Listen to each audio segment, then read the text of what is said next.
supported decision making. I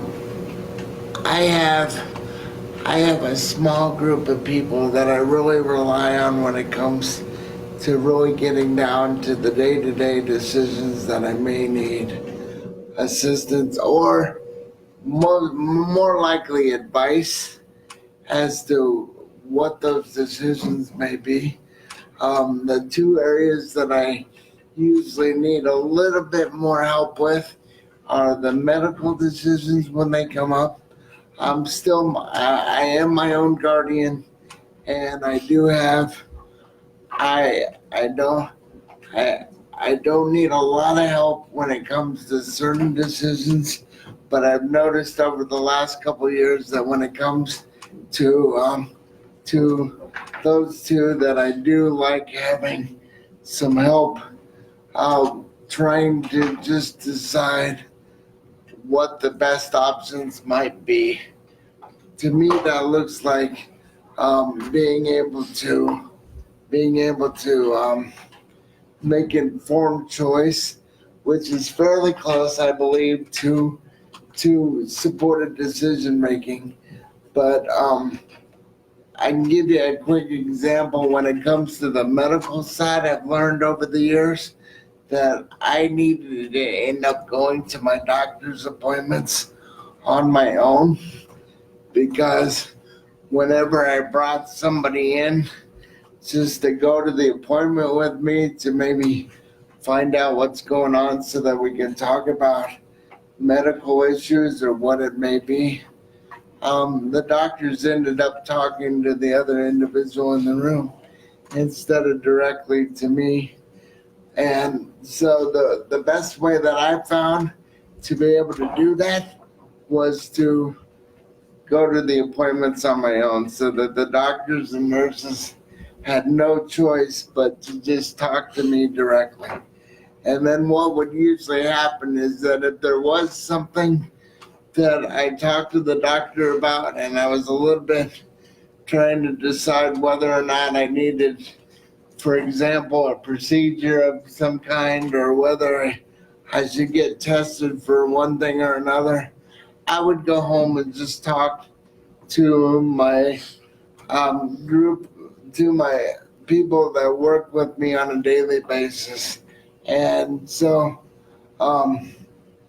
the one thing that does happen with that is, for me at least, and I've talked to other people that do something like I do with supported decision making, is that sometimes people have too many people in their day-to-day that they go through to make decisions on.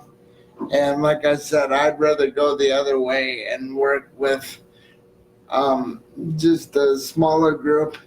And in closing on this part, and then I'm going to let Evan take over for a minute here to continue, is that I found that with the small, I've run into a little bit of an issue early on before I started to direct my own services.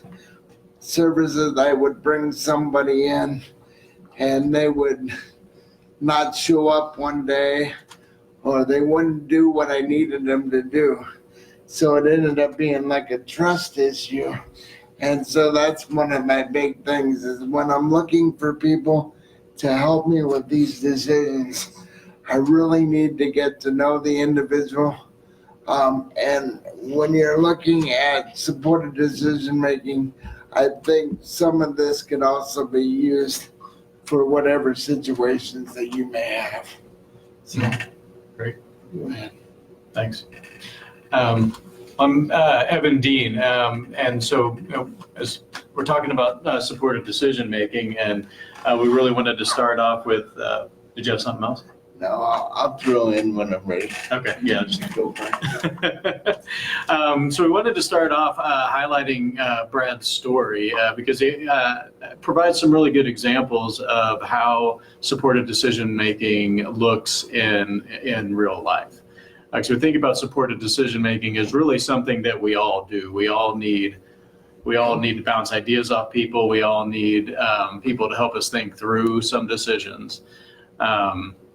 And so it's become an issue in the lives of people with disabilities lately because they haven't always had the legal standing to legally make decisions on their own. And so, supported decision making has been a topic lately as an alternative to guardianship. So in legal aspects. And so that's one thing, we'll talk about that a little bit. And the other thing, kind of what Brad's been talking about, is really just thinking about supported decision making as a mindset and a frame. So it's something that you can do within a guardianship arrangement, but it's also something that you don't need to have a guardian involved to practice supported decision making. And that's the best part, at least that I think of, can be, is that the other thing with guardianship and with supported decision making is that if you go with guardianship, full guardianship, it could take your rights away completely. Mm-hmm. Where with supported decision making, and I'll add this in, that just recently the state of Kansas has tried to pass, last year they tried to pass a supported decision making bill in the House, and it didn't make it through. Right now I think it's stuck in committee or on the Senate side, and so hopefully when the legislators come back in the fall, in January here, we'll be able to push that through. So I think just knowing that you can do the things you need to do and still not lose your legal right to make those decisions. That's a really good point. Knowing that Kansas is close to passing a law related to supported decision making is one of the reasons that we try to get out and talk a lot about this. And we'll provide an example from Texas, who has passed that law, and law, and we can talk a little bit about what that looks like there.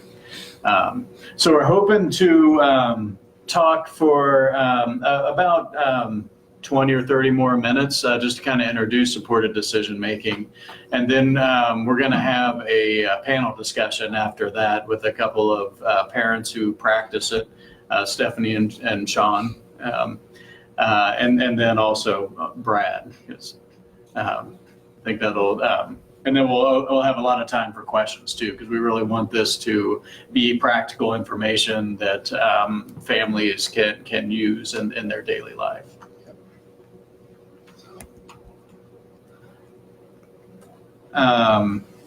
So just as another resource to consider, the National Resource Center for Supported Decision Making. So Brad and I both work at the Kansas University Center on Developmental Disabilities. And we were a big part of creating this National Resource Center. But it's a good place to go for information about what other states are doing, and some practical tips for using supported decision making. And also there are some tools that we've developed through our research that are also helpful. And we'll talk a little bit about those tonight. So I'm going to skip through some of these slides to in the interest of time, but we'll really start with thinking about what really is supported decision making. And so this supported decision making has become a topic of interest in the last 10 years or so, really from the United Nations Council on the Rights of Persons with Disabilities, who were some of the first ones to really talk about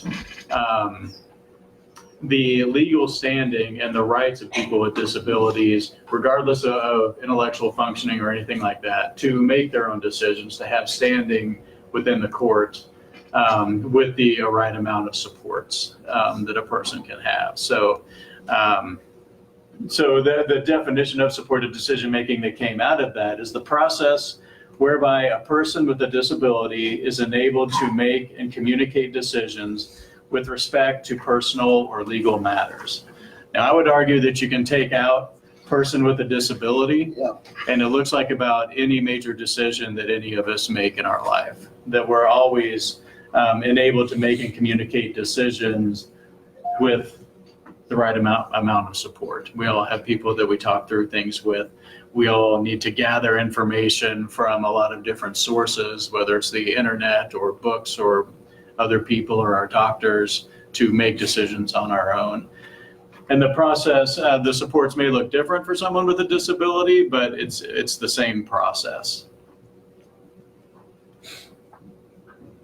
So we'll talk about three core elements of supported decision-making. One is that we recognize the person's right to make a decision on an equal basis with others.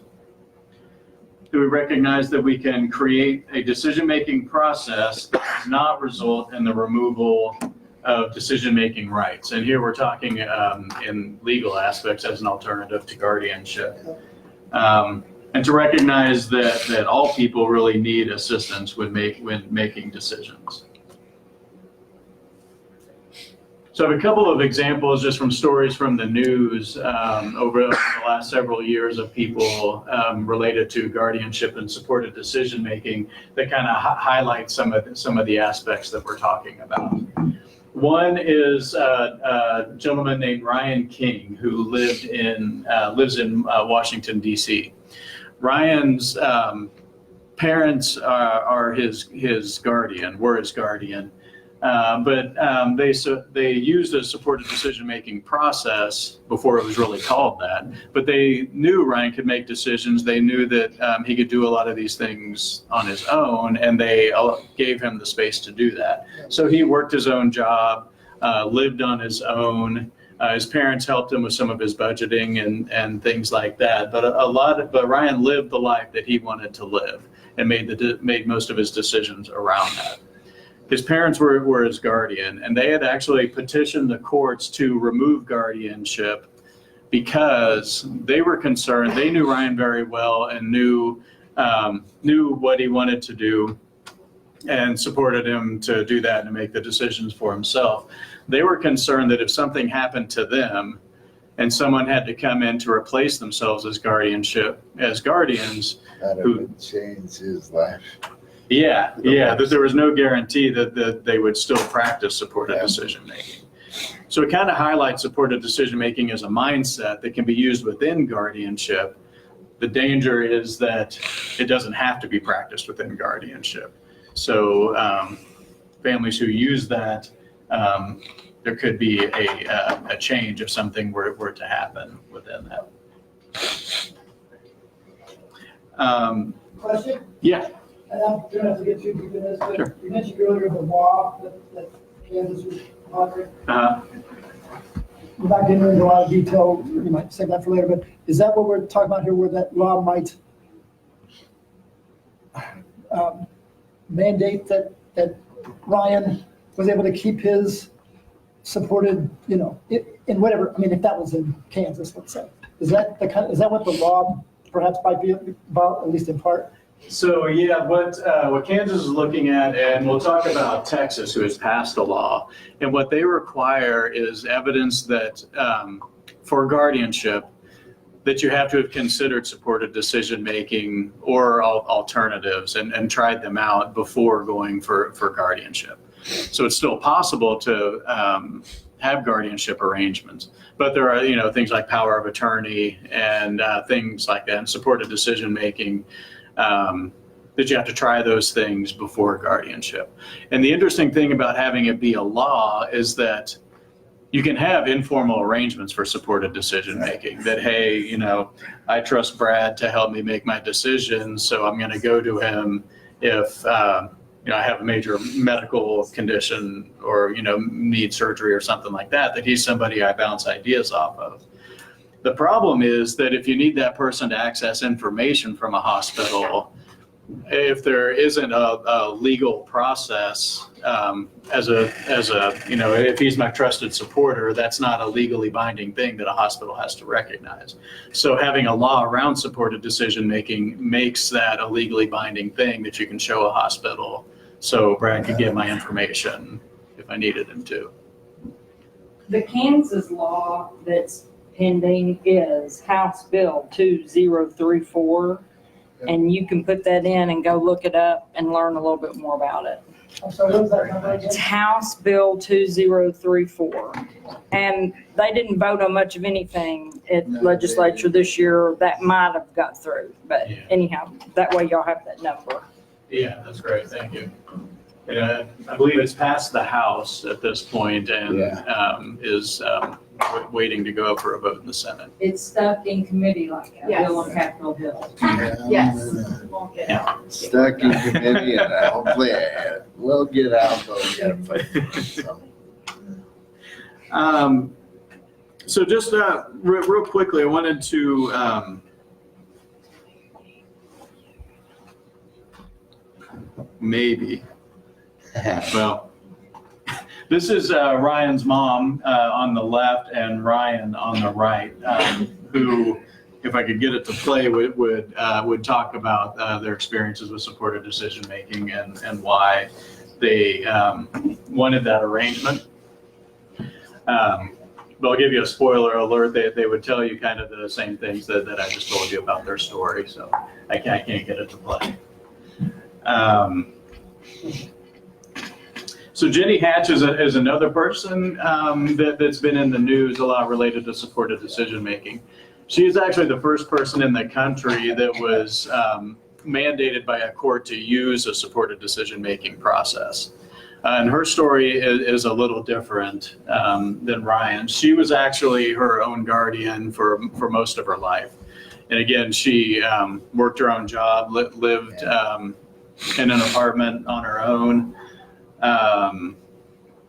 went to church, had a group of friends that she ran around with, and, lived the life that she wanted to live until she got hit by a car on the way to work. She had some medical complications from that, had to spend a lot of time in the hospital. And when she was being released from the hospital, she couldn't go home on her own. She needed more support to transfer and to get around her apartment. So she couldn't go home to her apartment. And in that time, her parents actually petitioned to become guardians. And she didn't have, her parents hadn't been involved too much in her life up to that point. So they petitioned for guardianship. They actually then placed her in a group home against Jenny's wishes. At that group home, it was decided that Jenny could no longer work her job because the group home couldn't get her to the work. And so she had to work then in the sheltered workshop that was operated by the same agency as the group home. Jenny ran away several times. She clearly communicated that this is not the life that she wants to live. But it's still, the situation still persisted. So she actually engaged some lawyers to help her fight it in court. And it took several years in a long legal battle, but what ended up happening is the judge ruled that Jenny would need limited guardianship, but that those guardians who she could name had to practice supported decision making. So it was the first legal decision to require supported decision making. And she actually chose her, some of her best friends were her bosses at where she worked, her previous employer, who became her supported decision makers. And she moved in with them for a while until she could get back onto her feet, continued her old job, and could kind of get back to the life that she wanted to live. So just a couple of quotes from Jenny that she's published that I wanted to read to kind of highlight some of her story. A guardian should help me reach my goals. Instead, I was kept away from my friends, my job, my church, and my community. I lost a year of my life being forced to stay in group homes and forced to work at a job I did not want. How do we make sure that a person's rights are not taken away like my rights were? Who will make sure that no one has to go through what I went through? Who will make sure that people do the right thing? Just because a person has a disability does not mean they need a guardian. Many times they just need support and a little help. So kind of related to that, we can talk a little bit about, just to start to try to make more sense about supported decision making and what it looks like. We can talk about, it's not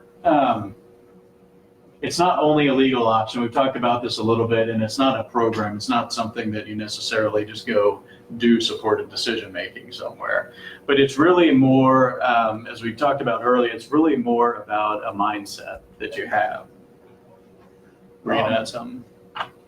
And it's kind of along those lines, but one of the things that I like to say about it is that there's nothing really set in stone about how you can do supported decision making. You just have to figure out, okay, what works best for the individual and the people around them that would allow the person to still have control in making those decisions that are important to them, and that they can have the life that they want. Mm-hmm. So that's a little bit of in a nutshell. But if somebody was to ask me exactly how I went about trying to figure out what supported decision making looked like, I probably couldn't tell you and write it down. I just had to experience it and try different things. One of the things that I like to say a lot is that, and this is on the advocacy side of peace, but it would also fit with supported decision making. We all have things that we need to do, and it's risky sometimes when we try different things. And I understand that people think that maybe supported decision making could be risky, but sometimes to move ahead, we have to have a little bit of a risk in our life to accomplish things. So in that aspect, if I was to go into what some of the risks that I've taken in my life through the steps that I've gotten to get to where I am today, it's all worth it. And some of the things, you got to be not afraid to fail. You got to be okay to try things, and sometimes people don't always agree with what you decide to do.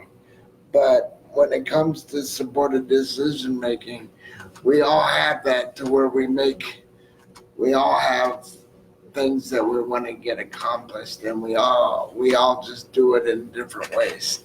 So that's the best. Yeah. Brad, what you just said there is what every single one of us do on a daily basis in our lives. And that's everything in a nutshell. So, and it brings up another interesting point too, that this is a very individualized process, and the amount of supports that a person needs is going to be based on both the intensity of, or the risk associated with the decision and the complexity of that decision, but also their experience making decisions. yeah. So it's a very individualized process. Brad grew up having a lot more experience making decisions, so it came a little more natural. And then we were talking a little bit about that on the way in. I was telling you about my experience and when I grew up and how I was away from home a lot, doing OT and some different things. I learned right away I needed to not grow up so fast, but I had a lot of experience of being on my own when I was younger and stuff. So, and I understand that doesn't happen for everybody, but if I think back on it now, it was a big benefit because I spent a lot of time, good summer camp for 12 years or so, for 2 weeks every summer. It was great being away on your own, away from mom and dad, away from making friends. And then in my early years, I had to go do some occupational therapy where I was away from home for 6 weeks at a time for a couple years in a row. And so just that experience of being away and learning how to get along and do it. There were some obstacles and there were some things that we all had to go through, but overall to make it to where I am today, it was all worth it. So Yeah. it's all worth it. So we talked about the law in Texas a little bit. And really, as I said, what this law talks about is that people must consider supported decision-making or all other alternatives like power of attorney, representative payee for financial decisions, things like that, before they can consider guardianship. And so one of the things I wanted to highlight with this is the form that they use. So this is the legally binding form. I know it's hard to read or impossible to read, but I wanted to point out a couple of things, and I'll kind of read this off to you. There are 3 aspects of here that I think are really interesting. In Kansas, if the law was passed, would have to develop some kind of form like this. So it would be kind of part of the process. But one of the things that it does is that it authorizes for an individual supporter, which you can have many, but for each one, it authorizes the support for different life decisions. So on here, it's decisions around my physical health or my mental health or managing my money, getting an education, choosing and maintaining my services. So each of us may have different people that we would go to for different decisions like that. And so also a difference of this than guardianship is that you can specify different people to go to for different things. Maybe you have a sibling that has a medical background that you would go to for those kinds of decisions, but you don't want them really involved in like your daily life decisions and where you live and things like that. So it provides some flexibility for people. The other thing that it does is that it has a statement of the supporter's role. So it says, my supporter does not make decisions for me. To help me make decisions, my supporter may do 3 things. Help me get the information that I need to make decisions. Help me understand my choices so I can make the best decision for me, and help me communicate that decision to the right people. So, I mean, there's a broad spectrum of supports that a person might need in there, but I think it does a really nice job of highlighting 3 aspects of decision making that are important for people. I have a question. Yeah. What happens if the individual does not understand, like if he tries to read that and doesn't understand what it means? Can they still, can the parent or someone help him choose? Like to make the decision of whether they want supported decision making. Yeah, and I think that would be a very individual thing to figure out how to explain this to the person or present the information in a way that the person can understand. So the person needs to understand at least what that means, right? Yeah.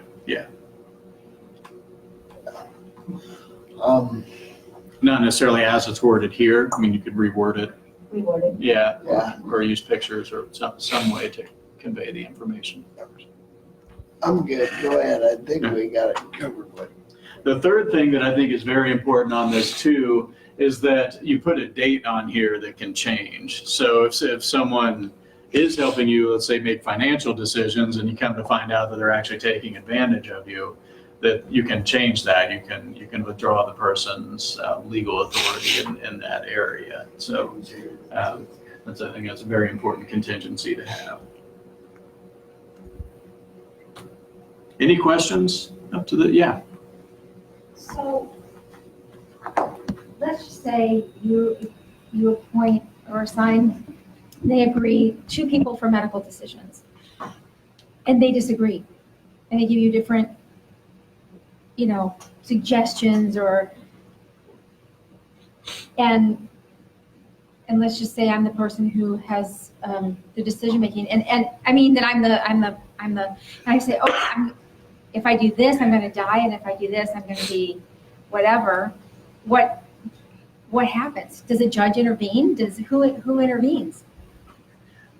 That's a very good question. And I'm not sure how they work that out. Do you have any?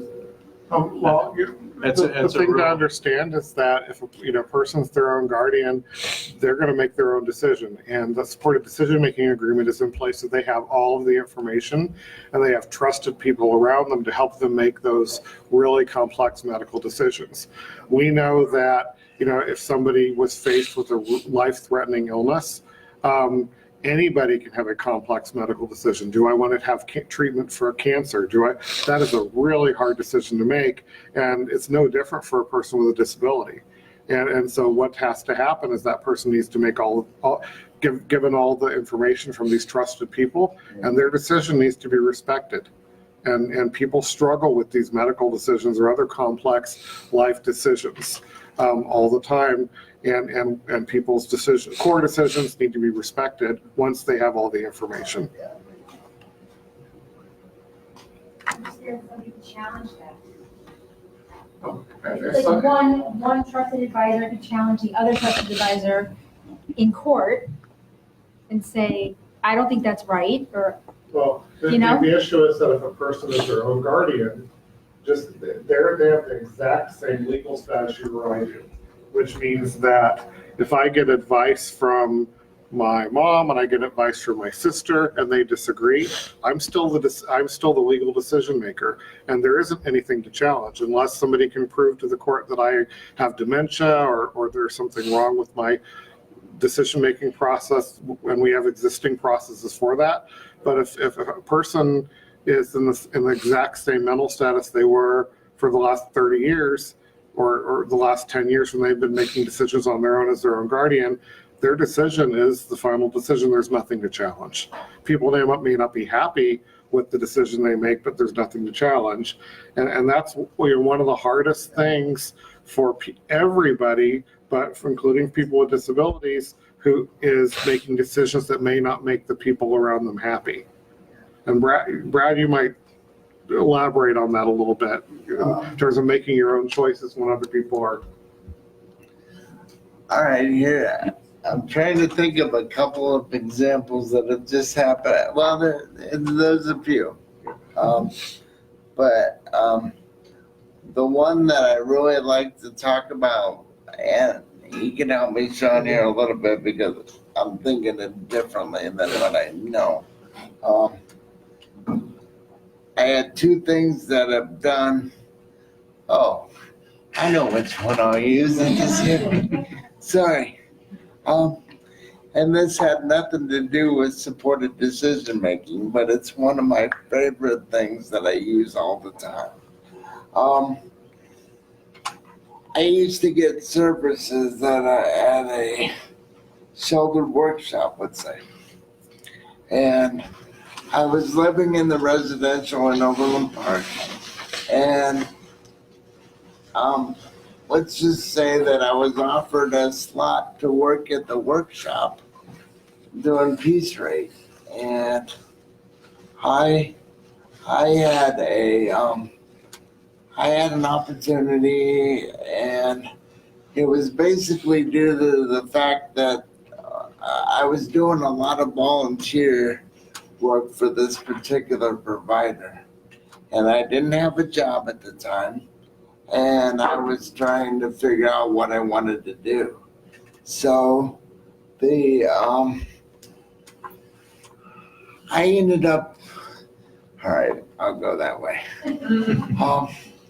I ended up having an opportunity to do a bunch of volunteer work. I volunteered for this particular provider for about 5 years, and I was working with other people with intellectual and developmental disabilities. And I got nominated for an award called the Achievement Against the Odds Award by the provider. And to make a long story short, I had an opportunity to meet George W. Bush in 1990. And so to go along those lines, after I got back from all that, they loved all the publicity that I was giving the provider.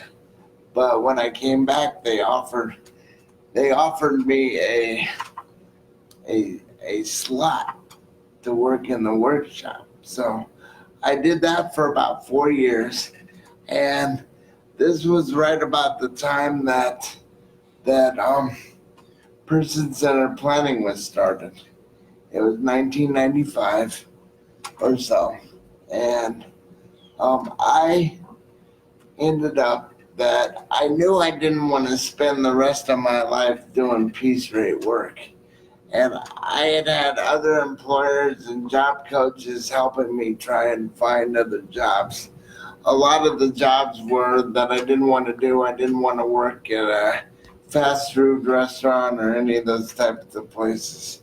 So some of the places that I got to do was I worked for about a year doing the census in the 90s, and then I had another opportunity to work for the Overland Park visitors or the community, the visitors center. So, but to get back to where I was, one of the decisions that I made was that I was getting tired of working in the workshop. No, take that back. I don't like that word, bad connotation. But I was working there, and I started to think about, okay, what do I want to do?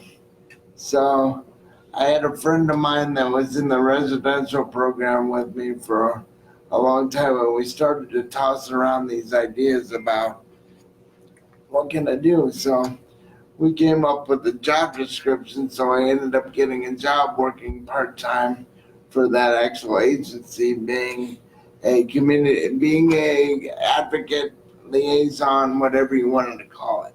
So I did that for a couple years. So I got hired, and here's where the issue turned into making a decision. I decided that I dropped my services. When I had my first person-centered planning meeting, I decided that I talked to my people that were part of my group, and they all agreed that regardless of whether I dropped my services or not, that they would still provide me the supports that I need. So that's just one of those things that you had to decide to do what was best for you. And at the time, the only reason that I really did that was because when I was working part-time with the people I was working with, they started to tell me who I could associate with in my own time, on my own time. And since I was still receiving services through residential, they said, you can't do that. So that's the way that I alleviated that, is by dropping my services so that I could be just considered an employee of the agency. And from there, I went on to do what I do, advocacy. I know I tried to put it in a nutshell, but it's what it is. But it's a real good story. And you talk about risk there. There was some real risk in me doing what I did. But I also knew that I had the support from my family too. I knew where I was, what kind of support. My parents and my background with the rest of my family was great. So it made the decision that much easier. So there we go. Great. I'm going to skip through a couple slides here and talk about so kind of thinking through kind of what supported decision making looks like and things that we need to consider when we're thinking about supported decision making. There are three kind of components that we see as critical to understand. One is the person's decision making abilities, including their experiences making decisions and opportunities to make decisions. The second are the environmental demands of the task, and really thinking there about the complexity of the decision to be made, and the risk associated with the decision. So need a different amount of supports, considering just health, a different amount of supports if you need to have surgery or take a medication versus living a healthy lifestyle is more of kind of a daily living kind of thing. Still may need support in making those decisions, like in the grocery store, but it may you may want different people and different types of supports involved with that. And then the other thing, thinking through the supports needed to make the decision. Does a person need just more communication support to communicate their decision, or do they need help, thinking through, coming up with alternatives to the problem, and then thinking through the consequences of those. So there's a wide range here of supports that can be provided depending on the individual.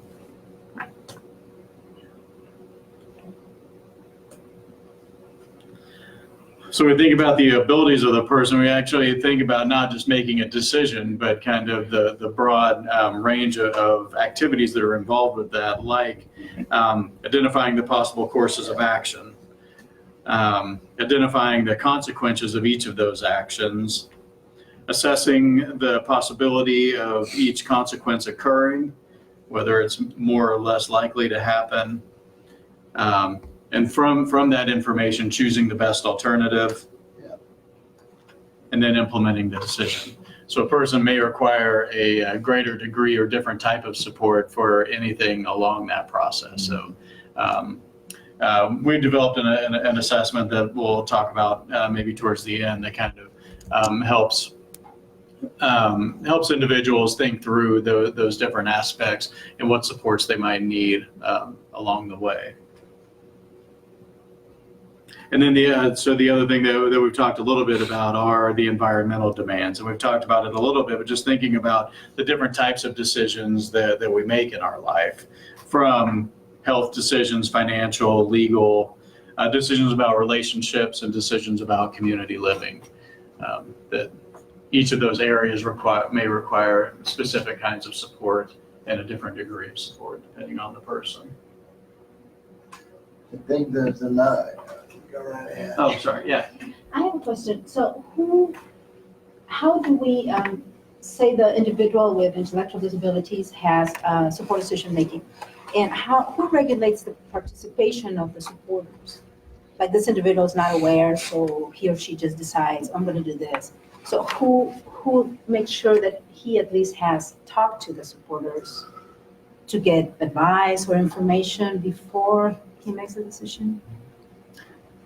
Do you want to answer that, or?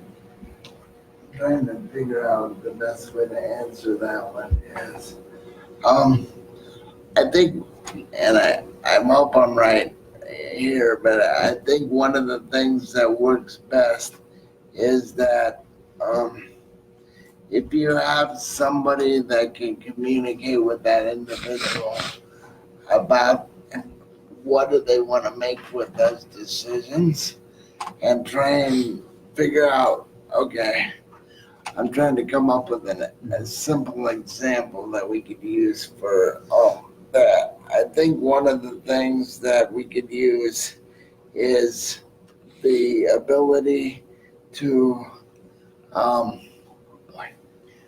I ask a hard one. Yeah, And ask for the question you if I too. Like, do you engage your support network for every decision that you make? No, I don't. No, I don't, because there's things that are automatic, and there's things I want to do, and I know, and then I maybe get a hold of my support and say, let's go do this. And then trying to do it sometimes is a little tricky, that I can't always do it, but But you're talking about someone with intellectual disabilities. Yeah, Have a yeah. discernment that, you have. I have, like I said, it's just all different on what they may need. I've worked with people before that have difficulty making those type of decisions, and if I could sit down and talk to them, and if I could ask specific questions to help figure out what they're having trouble with, and I understand that some of them are really basic decisions. I not only use my examples of what I know, but then it's also like, okay, guys, sometimes you just have to take a chance. My question was, when that person will not even, they don't have trouble making a decision, they just make whatever, oh, let's do this. Well, one of the things, So what And I if, think for- that's- one of the important pieces here is that, if I don't have a guardian, I have the same rights as everybody else does, and that includes the right to risk. Yeah. And some, the supported decision-making is an affirmative thing, which is it gives me the right to bring people into my doctor's appointment that might help, that I trust, or to bring people to the bank with me that I trust to help me make decisions. If a person's gonna go but if and, that reasoning is not there, then there are two pieces. One is that that person needs supports in place so that they can, that would help them make good decisions. If they're diabetic and they need a sign on the refrigerator that says, don't eat things after midnight or your blood sugar will get out of control. I mean, reminders like that. If it's a financial thing, there are things other than guardianship like conservatorships or durable powers of attorney that if a person really does need that support, they could have. The point is that is to allow that person, the same choices that everybody else does, but to give them the tool of having all of the information.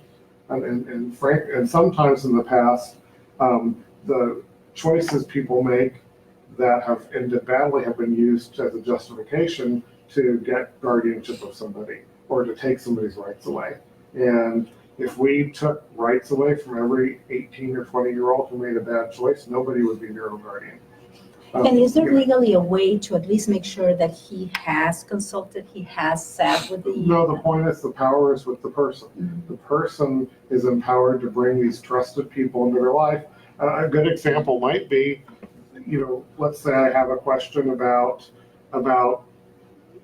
birth control, and I want to go to the doctor to talk to somebody about birth control, and I want my friend who has a supported decision-making agreement with me to go, and not my mom, because that seems like pretty personal as an adult, and I don't want my mom involved in that decision.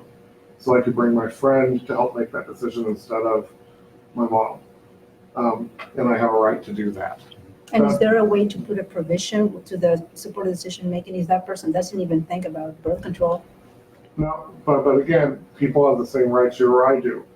You can't, a person with a disability doesn't, just because they have a disability doesn't mean their choices are limited in any way. And the process for limiting a person's choices is to go to court and go to through due process and to prove this person needs a durable power of attorney or conservatorship or a guardianship.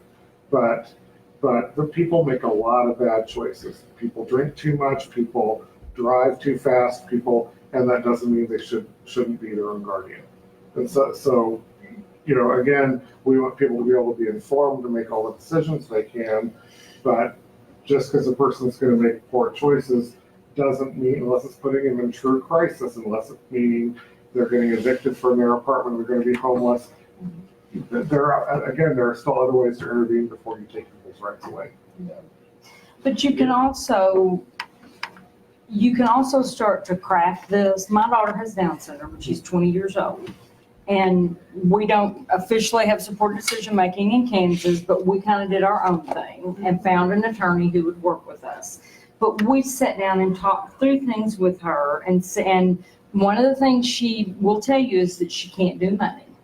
But now, if not being able to do money was a reason to have guardianship, my sister would have needed it her whole life, and she's 61 years old. So that can't go with that. A lot of other people too. Yes. But Rachel recognizes that she cannot do money. But so we actually, in her thing we set up, have a power of attorney with her so that we can access her financial information and help her with that. And she signed things at the doctor's office that we can go in with her. But we did that and talked through it ahead of time as we were putting this all together. so we could recognize together what she needed help with. Someone else might need to, and we still don't make her medical decisions. We try to help her. And if she says, I don't want mom in when I'm talking to the doctor, mom doesn't go in when she's talking to the doctor. So does that make sense? Does that help any at all? Yeah, it's really just talking, I think it's talking through all of the options and decisions that have to be made and let them come to the realization that, okay, where money's concerned, I need a little bit more help, but where my health is concerned, I don't need your help. So I can make these decisions on my own. And it Really was having different those for everybody. conversations, exactly. I think another key thing too that you guys are kind of hinting at too is that it's not one day we're going to do supported decision making. This is something that we're starting as early as we can. And there too, when Two. you're making them decide between what shirts they want to wear, what movies they want Right, to watch. that's my point. Like, I think I've been doing this for 18 years. We and I was have. like, I don't It's just think that- nobody's ever told you that that's what it's called. It's absolutely, and The more you can help with just the basic decisions, which everybody does, I think in the long run, it makes it easier to think about some supported decision making. And like everybody said, it looks different. I can tell you this, that some days supported decision making may look one way for me, and then based on what happens in the next couple of days, I look at it totally different. And then I go, okay, I got to do this because this isn't working at the moment, or I need to change it up. So, Do you have a question in the back? Well, I guess I was just, in response to some of this, is at some point, I mean, we're all in this room because we're fans of least restrictive environment kind of, notions. But at some point, maybe, some people need guardians, right? And that's a family's decision, I suppose. And maybe they end up in court to get there, but that's going to happen sometimes, and that has to happen sometimes. I'm not suggesting it's your child, but you have fears about this, and as we all probably do, but yeah, it's a matter of the risk thing. I guess if it gets too afraid, you pull the guardian trigger, but that's a big step, and that's a big deal, and that might be a fight with your child. So. I think that's a good point, that it is a big deal, and it needs to be treated as a big deal, instead of just kind of the automatic next step. Well, I wouldn't want anybody to think that it's an evil. At least I don't feel that way. Yeah, And nobody in here said that yet, so. It is an option that's going to be appropriate for some people. Right, that's all I'm getting at. Yeah, I agree with that. I would argue that it's probably used a lot more than is necessary, but I agree that it is an option that's going to be appropriate. And probably also a number of people, kind of folks we're talking about, right, who just don't get any help at all. Guardian, supported, they're just on their own. That's really the flip side of it. That's sort of the flip side of guardianship. Whereas this is how life ought to go. So anyway, Yeah. Thank you. Thanks. I'm just going to say that I think probably a lot of people assume that a nonverbal autistic adult might definitely need guardianship. And in one of the projects I work on, I'm working with a young man who is nonverbal and autistic, and his parents are very supportive and have been doing supported decision making within their guardianship over him. But he decided that he did not need guardianship, and so they've spent the last 2 years going through the legal proceedings to dismantle the guardianship so that he could become his own guardian again. So I think sometimes we just very quickly jump to the assumption that a person needs a guardian, even just looking at these outward signs or whatever that tell us that that's needed, but it's not necessarily needed when they have the right support to make the decisions that they want to make. I'm curious, how did he communicate this? He speaks through a letter board, and he has a communication partner.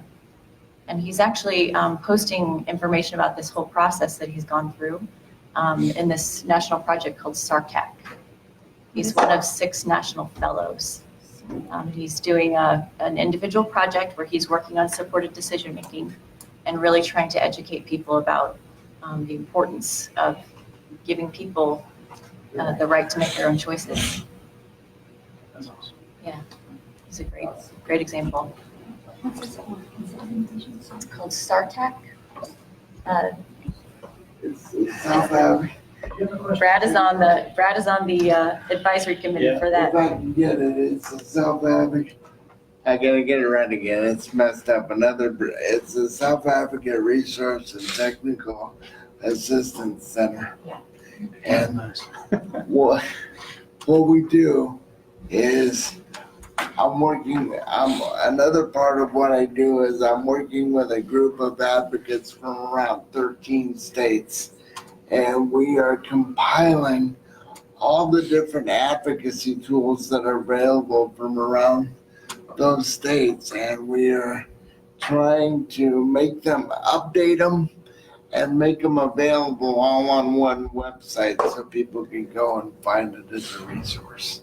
And it's really been awesome. So I've been on it for just a little bit over 3 years now, and I have about another 2 years to go. So it's just another avenue it's another resource not only for the supported decision making to find stuff on that, but there's just a lot of other resources that are available that maybe there's something in Kansas that would work in other states as well. Yeah. So it's a really cool project to be a part of. Can I share the website if they're interested? Sure, yeah. It's called selfadvocacyinfo.org. That's What it is. And if you go down to the About section, there's a Can you repeat fellows. that a Sure. little louder? Sorry. Selfadvocacyinfo.org. You could actually open it up to see. We're posting that on Facebook for anybody that wants that. I encourage everybody to check it out. Yep. It's cool. Did you have a question? Well, I was regarding some of these questions, Uh-huh. there must be a very early on question or that you need an answer before you even think about supporting this decision-making regarding the cognitive skills of that individual and things like that. So is there a time when this process can be used with that individual and an advocate? Who would that be, a guardian or a parent or whatever? Or is it, I kind of came into this looking at it as an individual effort, but I can't help but think that the same team, if you will, could be working with the individual and their advocate. Does that make sense? Early on? Yeah. Yeah. I mean, there's a point, like you said, to communicate some of that might be Yeah. very hard for someone. I can't comprehend. That's what I was asking about, being nonverbal and all that. You just can't go by your own feeling and assume that's what they want. Yeah. Uh, One thing I'd say about that too, and a lot of our research on self-determination, which is a closely related construct around setting goals, solving problems, being kind of the primary driver of action in your life. A lot of that research has shown that intellectual functioning isn't one of the main drivers of self-determination and decision-making, but it's more about the opportunity to exercise these skills early, to practice, to learn how to do things, to make bad decisions, to fail, to then reflect on those and think about things from a different way.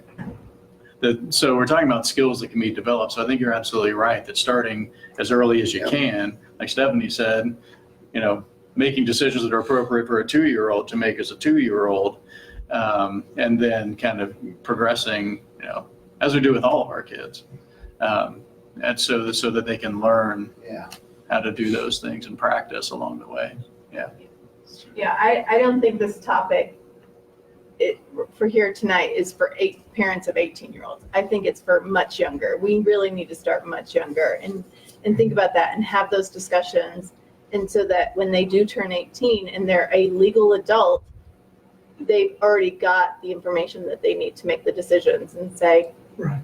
okay, I'm still a senior in high school, but I want mom and dad to still be in the IEP meetings. I want them to still get my school information.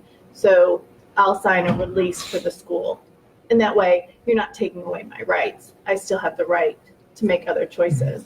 But I think it's just something as parents, you know, I only have one son who has autism, so I don't know what it's like to go up with a child who doesn't have autism, but I imagine that if I did, I would still be doing the same things with him or her and having those conversations so that when they go out and into the real world on their own when they're 18, they're still making good decisions. Because as parents, we're always going to worry. It doesn't matter whether they have a disability or not. We're always going to worry about our children. But yeah, the world is a very scary place for parents with kiddos with disabilities. But as Sean has mentioned, you know, they have the right to fail just like we do. No, we don't want that to happen, but And we don't want it with our other children either. And sometimes the right to fail, I've learned more from my failures than I have from my successes. Amen. So, and that's the easy way to put it. I don't know the ages of families in here, but one of the things that you can do, because we know that one of the first places you usually start hearing about guardianship is in the public school system. And on no disrespect, but our families are frequently frightened because they're told you can't come to the IEP meetings, which is not true. But one of the things that you could do is write into an IEP some goals. We did some self-determination goals. And we used some direction from, what's his name, from KU, how do you, the W, yeah. Mike Waymeyer. Used some of the materials he had to come up with some self-determination goals, because there were things that we knew our daughter needed to work on reading and understanding an email, and cybersecurity, there's an example. Yeah. You know, we need to do better with that. That's something she needed to work on. So those are some goals that you can kind of identify and put in IEPs early on for them to work on too, that would also help to lead towards this. Yeah, that's great. Absolutely. Great idea. Of course, they looked at me like I was from Mars when I brought that up at the IEP meeting, but anyhow, they looked at me like I was from Mars a lot. Yeah. Shocking. Shocking. Well, we've got about 25 minutes left, and this might be a good segue. One of the things that we wanted to do too, because I'm not necessarily in a position to give everybody real practical advice from my life. So I wanted to kind of turn it over a little bit to the parents in the rooms and the self-advocates in the room to really kind of talk about what supported decision-making looks like in your life, with your child or in your life. To kind of just like, this is such an individualized thing, to maybe just kind of give some advice, give some examples of what it looks like. And we've kind of been talking about that, but I'm going to bring up our panel now. But also, there we go. Right. You can go around me. Everybody can just accommodate me. But also, we recognize that these probably aren't the only people in the room that are practicing supported decision making. So please, provide examples from your life too. And it could be almost anything, because even if you think about it, it may be supported decision making, and you may not think about it that way. I can't give you an example real quick, but some of this is one of the things that I like to say is there was a couple decisions here in the last couple years that I never thought would be, well, never thought, but I own my own home and I also own my own vehicle. But one of those decisions, when I got my van, was not to drive.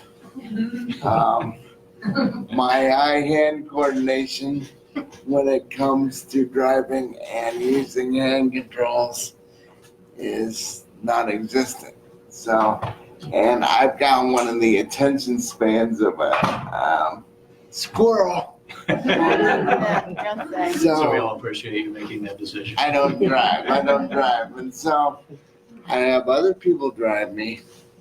But that was one of the things that I never thought would be possible, because it got to a point that with my job and with the traveling that I was doing, it got to a point where I couldn't get in and out of people's cars anymore. It was getting physically hard for me to transfer. So I had to figure out a way, okay, how do I continue doing what I do? And the best way for me to do that was to get a vehicle. And it not only helped me with my employment side, but it also opened up so many other avenues that I never had access to. Who thought that just having a car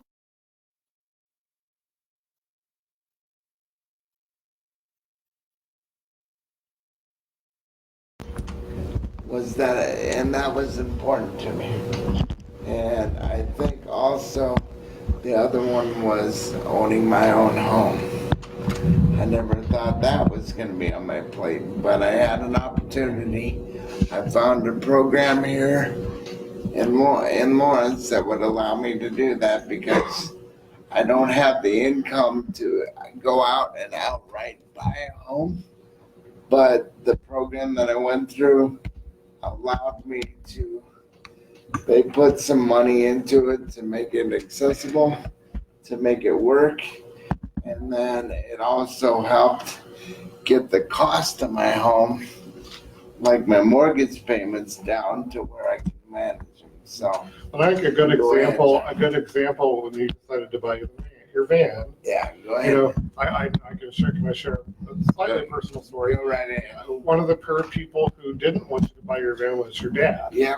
Because he was worried about the maintenance cost. He was worried about what if people drive the van irresponsibly. And one of the decisions you made, you talked to a lot of your friends, Right. and you said, I'm going to buy a van anyway, because I know how important that's going to be to me. And you weighed a lot of those decisions based Correct. on input from lots of different people. Correct. And told your dad, I'm going to buy a van whether you think I should or not. Well, and the fact that I was legal, I was my own, here's an example, guys. Yeah. That I was my own guardian and I was of age, so I knew that, and I also knew that even though I might get some pushback from my family, I knew that they would support me in the long run anyway, because that's how I was taught and that's how I grew up. But But if your dad had been your guardian, he could have said no and you wouldn't have gotten a vehicle. Yeah, and so there's a difference right there. But I'm not going to get to a point where I'm going to need a guardian, I hope. But that's just an example there, that if you had a guardian, it would take away all your rights, and that sometimes fighting that to have a vehicle would be that hard, because if your guardian goes against your wishes, unfortunately, most of the time, and the decision goes toward the guardian. Unfortunately, it shouldn't go that way, but it does. It does. So, Sean and Stephanie, as our other panelists, do you guys want to talk a little bit about how you've kind of approached supported decision-making in your life? Do you want to? Go ahead. Okay. You got it. So one of the challenges that we've run into, as was said earlier, is that my son turned 18 last spring, and the school kept sending me permission slips home for any outings or things like that, and I had to remind them multiple times that he's his own guardian. He can sign those permission slips himself. You don't have to have me sign that. Just had a meeting recently where we've had to fill out the school's forms so that he can sign to allow me to receive information from the school and assist him with decision making as an 18-plus-year-old, who's still attending school and has an IEP. So there's a very simple non-attorney needed power of attorney form for education you can fill out that allows you to be the education decision maker and allows you to receive any protected information from the school. And that's a really important form as your child's aging into being his own guardian and still with an IEP in the school system that you need to think about putting into place. The other thing that happens sometimes is that when your child is in a challenging situation and some people are wanting him to make his own choices, sometimes people use self-advocacy against the best interest of your child. Right. You know, and so if a person is really young or a person has never had the opportunity to make their own choices, putting them in a situation where okay, what do you want your school hours to be? And your child says, well, I want to go home at noon every day. Well, respecting that decision actually isn't in his best interest, nor is that really truly supporting self-advocacy, because that person doesn't have all of the information, doesn't understand the services they're turning down, the opportunities they're turning down, all of those kinds of things. And so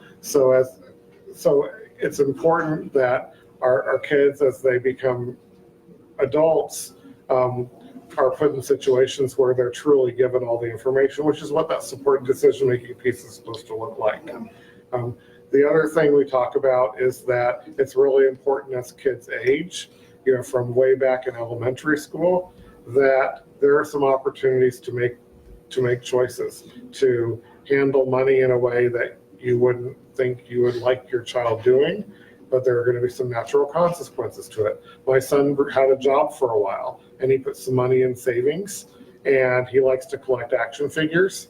And so he always sees a new action figure he wants to buy, or a rare action figure, sometimes pretty expensive, and he would buy new action figures all the time. And we could have said to him, with that few $100s in savings, we're not going to let you spend it. And you're going to not touch that, and I'm sorry you're not going to buy any action figures. But he turned 18, and we really legally can't stop him from spending his own money, as he pointed out to us. You picked that up real good. Yeah, and it's like, great, you can spend your money. And guess what? Over the course of the summer, he spent all of his money on action figures. That's his money that he earned from his own job, and he has almost no money left. And now there are more action figures he wants to buy, and he's pretty darn frustrated that he can't afford them. And there are things he frivolously bought this summer that we kind of said, you know, I don't think you're really a big fan of this particular show. Why would you buy the action figure for it? But he chose to buy at the time. And now there are things he's really into, and he can't buy those action figures because he made a bad choice. And he's been thinking about that for a few months. Yeah. For the last couple months, since he hasn't had a lot of money for the first time in a long time. And he's randomly coming in and saying things like, you know, I guess I shouldn't have bought that action figure set. That was really expensive, and I don't really like that.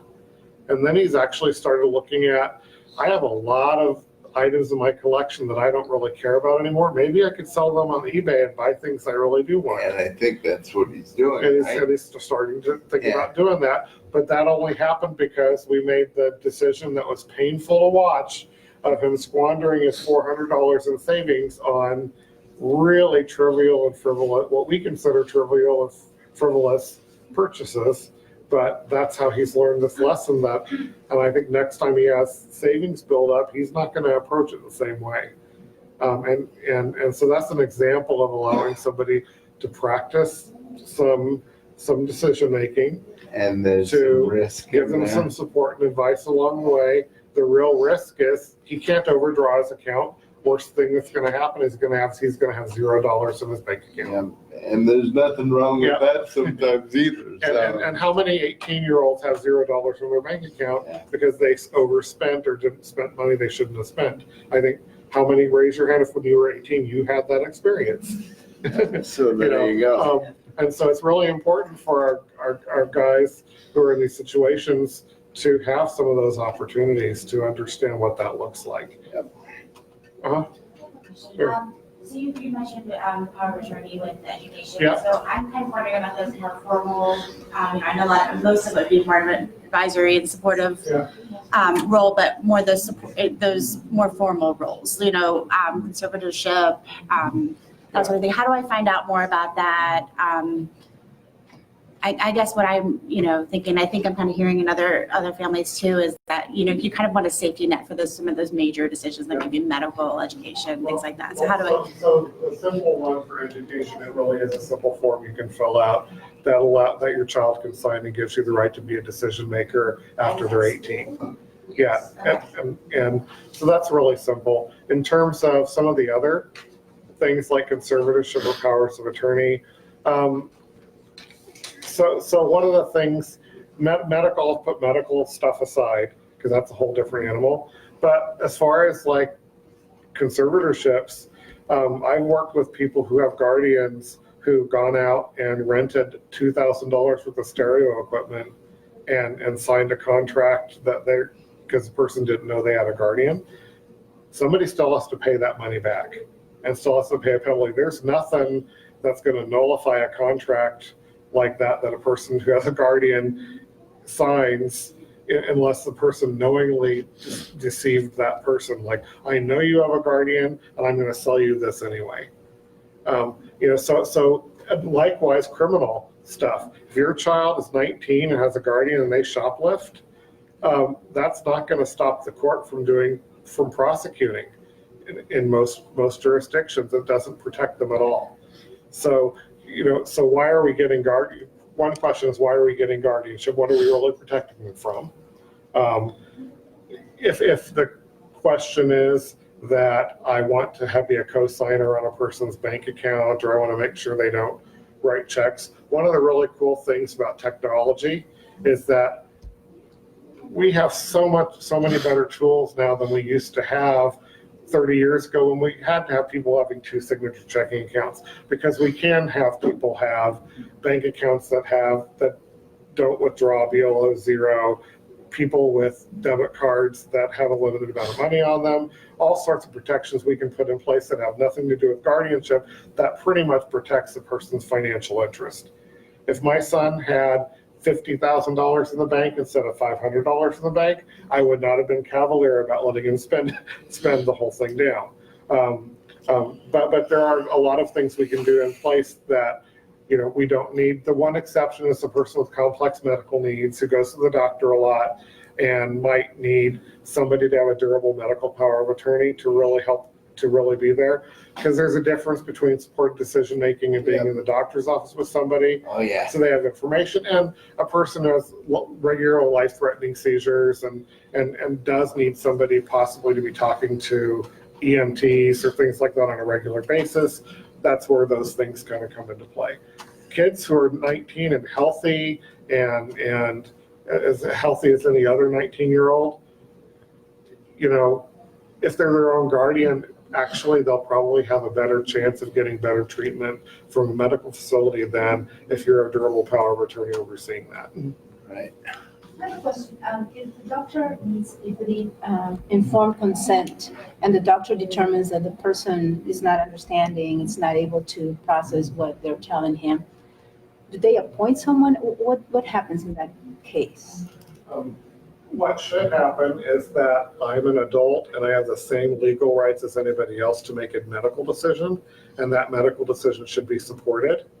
An example, there are some court cases right now where a person with Down syndrome is on a transplant list and they're passed over because the transplant list, people think they can't handle what's going to happen with them medically, and those kind of things should never happen.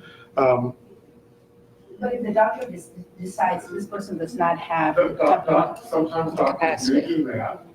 There are situations where they're deciding that I don't think this person has the capacity to make a decision. But again, if I am my own legal decision maker and I say, yes, I want this emergency medical procedure, it's in their interest to go ahead and give that to me rather than refuse or delay or cause more of a medical problem.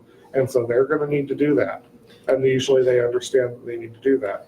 Another piece to that too is also being sure that the person is getting the medical information that they need in a manner in which they can consume. Yeah.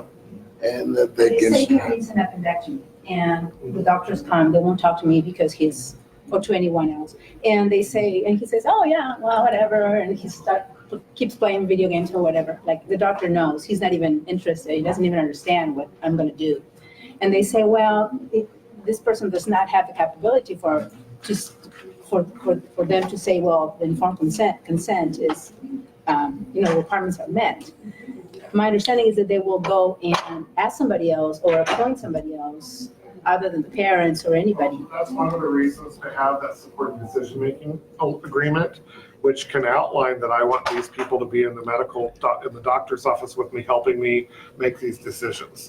So that's one reason for the supported decision-making law, is to make those situations less common. So I don't have to have a guardian. I can have a person helping me make these choices, being in the doctor's office with me, helping me make some of these complex medical decisions. The doctor will talk to that person. Yeah, and part of this is to HIPAA, like the HIPAA laws, to give the hospital permission to waive HIPAA so that I can have this person in the room when these things are talked about. That's one of the reasons we have supported decision-making laws that we'd like to pass. So we've got about 5 minutes left, and I want to be sure Stephanie had a chance to. All right. So, as I said right from the beginning, we do supported decision-making the whole life. However, I do have to share that I do have guardianship of my son, because the school, as Jawanda has said, will make you think that that's what you need. And I didn't know any different at the time, so I went out and got it. But we have always practiced supported decision-making. We will continue to make supported decision-making. Currently, he is gone away at college in Arkansas, and he's having to make some decisions on his own.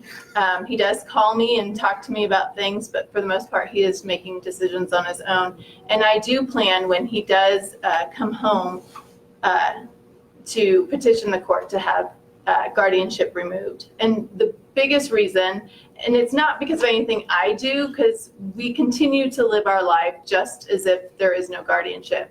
However, I am in the process of future planning, and there's not one person I can come up with that I want to be able to say, this is going to be Matthew's guardian after I pass away.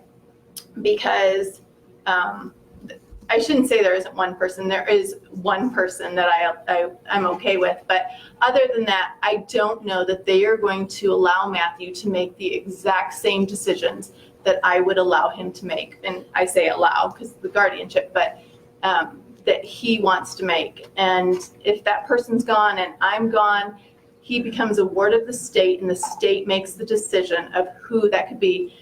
And it could be Danielle, and Danielle could say, no, Matthew, you're not going to go on a vacation to Orlando, Florida, to his favorite place, Universal Studios. You're not going ever again. And he would have to abide by those rules. So I am going to work to petition the court to change that when he's done with school and comes home. So, but, as I was telling him, we do supported decision-making in so many different ways.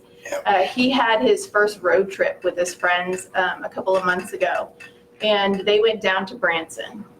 And I'm walking into Walmart, and I get a text message that says, Mom, I need help. That's all it said. He's 5 hours away. I start freaking out, going, what could this be? He wanted to know how much to tip on a $10.63 tip. And I'm like, really? Don't ever do that to me again. But those are the things. I mean, he knows that, again, he is not financial savvy. He does not like to make those money decisions by himself. He likes to know how much money he has to spend, and then he can go and spend it. I will say we've been talking a lot about the doctor situation, and I have to say, last November, we were in a doctor's appointment, and this was probably the most upsetting to me, but the most coolest moment that we've had is because I would sit there and ask all the questions, and the doctor would look right at Matthew and answer those questions. And I'm like, I'm over here. Could you talk to me? And that doctor did not talk to me because he knows Matthew needs to be the one to understand what's happening with him and that he can make those decisions on And his that's own. how it should go. And it should. That's what I said. That's how it should It go. was the best feeling, but at the same time, it was the most frustrating. Yeah. Because I am, I'm a little controlling. So it was tough for me, but it was exciting at the same time because I understood that doctor gets it. Yep. That it's his decisions, not mine, to make. I would just like to reiterate, you mentioned earlier the importance of working on decision-making as their children. You do this through their life. I have a brother who's 35, and he just moved here from Texas, and pretty much his entire life, him making decisions wasn't quite a possibility, even though he was capable of it. And now that he's 35 and we're trying to give him the support to make these decisions on his own, he doesn't know what to do. He's terrified of making these decisions. More often than not, you'll hear, I don't know, which can be really discouraging. So I just wanted to reiterate the importance of working on this from being a teenager into their 20s, into their 30s, because before you know it, it becomes a life skill that they've lost. Mm-hmm. And it is very much a life skill. But it starts so young. I mean, you go to the restaurant and let them, when the waiter or waitress tries to talk to you, even if they aren't verbal, they can point or whatever. Going to the doctor. From the time my daughter was very young, I wanted the doctor talking to her and not me. I have to clarify things and have to ask some of the questions, but you want those, that's how you build those skills, is doing that kind of stuff. And those are simple little things you can do. I just had that happen again here just a couple weeks ago, actually. I was at Set 'em Up Jack's having lunch one day with my friend Stephanie from my last job, and we were just having lunch, and the first thing that happened was that the waiter came up and asked Stephanie directly, what does he want? And in Stephanie's great style, she said, I don't know what the hell he wants. So Stephanie and I made a deal because after we were done eating, I needed a take-home box and she needed one. Just to clarify, he may be pointing this way. It wasn't this Stephanie. It's a different It's Stephanie. another Stephanie we know. It's a different Stephanie, but the fact that, and I don't mean to do it. No, that's okay. That's true, but I said, all right, Steph, the rest of the time we're here, you don't say a word. I'll talk to the waiter. Just to give her the point that I can make those decisions and that I can handle it.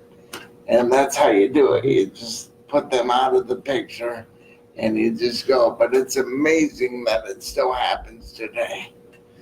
Not on a regular basis, but it happens pretty frequently. So, and that's just really basic. That's just a basic.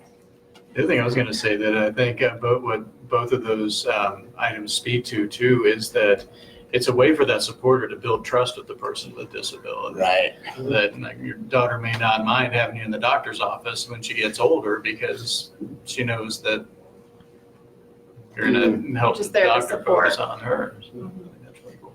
I do want to acknowledge it's 7:30. We've gone a couple minutes over, so I think I don't want to speak for everybody, but I'm happy to stick around and answer more questions or talk more about this. But what's that? You need to make a supported decision. Yeah, right. That's a group. There we go. But everybody online, thank you for joining in. And if See you, us I next think month. And next month, in October 10th, it will be parent advocacy for the school-age child. So right here, same time. So anyways, thank you. Great. Yes, thank you. thanks. Also, if you haven't signed in, there's sign-in sheets on both ends.